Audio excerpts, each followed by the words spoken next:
আসসালামু আলাইকুম। এখানে আমি মিক্সি কাটিং করব।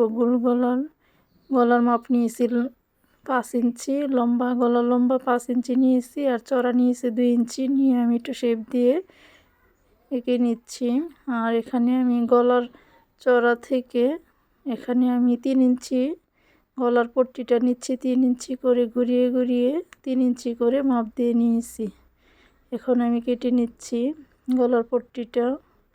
একটা পট্টি এখানে কাটিং করা হয়ে গেছে। এখানে আমার 4 পার্ট, 2 পার্টের গলা হবে। এখানে আমি বসিয়ে আরেকটি গলা কেটে নিচ্ছি। এভাবে করে ঘুরিয়ে মাপটা দিয়ে বসিয়ে আরেকটি গলা আমি কাটিং করে নিচ্ছি। এখানে আমি এই গলার পট্টিতে একটু সেলাই হবে, এজন্য একটু রেখে তারপর আমি কাটিংটা করে নিচ্ছি।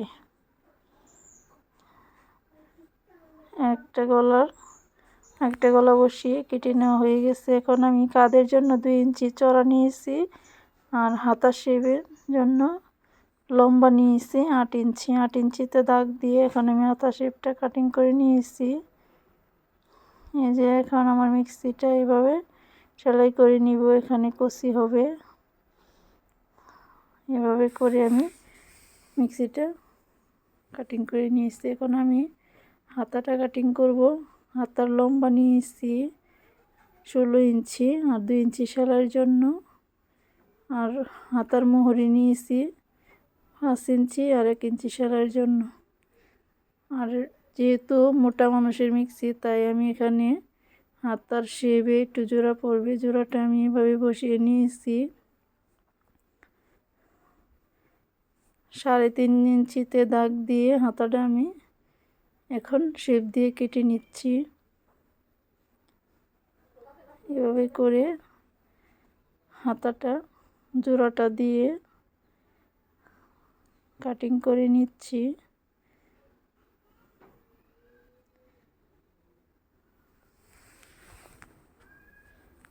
এখানে মোটা মানুষ হলে এভাবে জোড়া দিয়ে পট্টি দিয়ে হাতার সেলাই করতে হয়। আমি এভাবে করে হাতার জোড়াটা দিয়ে হাতাটা কাটিং করে নিয়েছি। হাতাটা আমার কাটিং করা হয়ে গেছে। গোল গলার মিক্সি একদম সহজভাবে কাটিং করে দেখালাম। হাতাটা আমার কাটিং করা হয়ে গেছে। আলহামদুলিল্লাহ।